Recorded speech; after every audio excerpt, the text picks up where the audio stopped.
Korea fired two suspected short-range ballistic missiles from an airport in its capital city of Pyongyang on Monday, South Korea's military reported. In the fourth test this month, Thursday, Japan's government also reported the launch, with Chief Cabinet Secretary Hirokazu Matsuno condemning the launches as a threat to the region's peace and security. In less than 2 weeks, nuclear-armed North Korea has conducted 3 other missile tests, an unusual frequency of launches.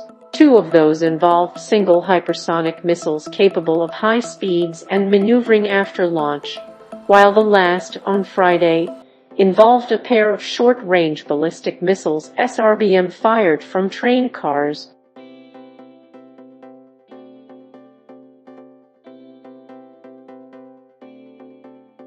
Monday's launch appeared to involve 2 SRBMs fired east from Sunan Airfield in Pyongyang, South Korea's Joint Chiefs of Staff said in a statement. North Korea had used the airport to test-fire the Hwasong-12 intermediate-range ballistic missile, IRBM, in 2017.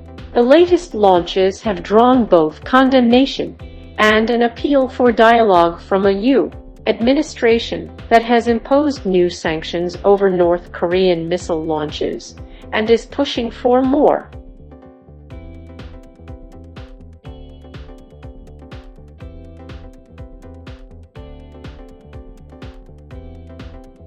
U.S. President Joe Biden's administration imposed its first new sanctions on Pyongyang on Wednesday and called on the UN Security Council to blacklist several North Korean individuals and entities. It also repeated calls for Pyongyang to return to talks aimed at reducing tensions and persuading it to surrender its arsenal of nuclear weapons and ballistic missiles. North Korea has defended the missile tests as its sovereign right to self-defense and accused the United States of intentionally escalating the situation with new sanctions.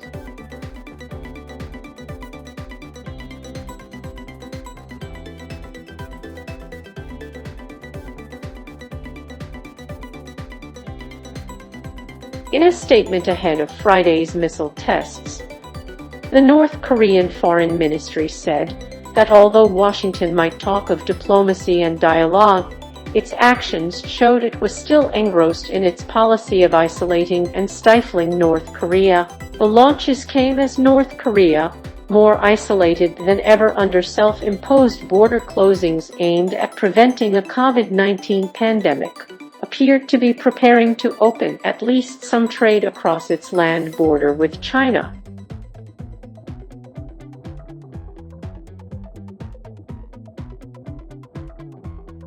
Chinese brokers said they expect the resumption of regular trade with North Korea as soon as Monday, after a North Korean train pulled into a Chinese border town on Sunday in the first such crossing since anti-coronavirus border lockdowns began in 2020.